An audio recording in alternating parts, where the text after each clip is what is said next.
Welcome to the Banker Lamp. Please enjoy the video.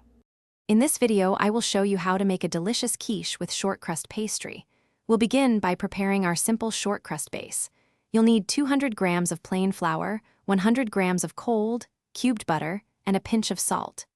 Gently rub the butter into the flour until it resembles breadcrumbs, then add about 3 tablespoons of cold water to bring it together.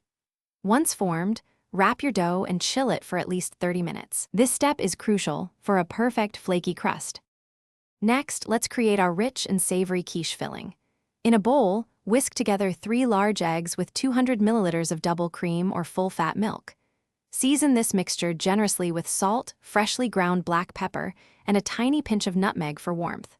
Now, prepare your chosen fillings, perhaps sautéed onions, spinach, or mushrooms. For a classic touch, incorporate some cooked bacon or ham, ensuring all ingredients are well distributed for every delightful bite. Now it's time to bring everything together for baking.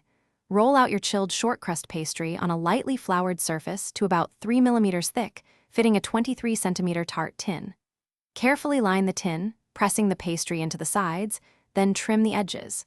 Blind bake the pastry shell for 15 minutes at 180 degrees Celsius to prevent a soggy bottom. Once slightly cooled, pour your delicious filling into the pre-baked crust, perhaps adding a sprinkle of grated cheese on top. Finally, we bake our quiche to golden perfection. Place your assembled quiche into a preheated oven at 180 degrees Celsius for about 30 to 40 minutes. You'll know it's ready when the top is beautifully golden brown and the center is just set, with only a slight wobble.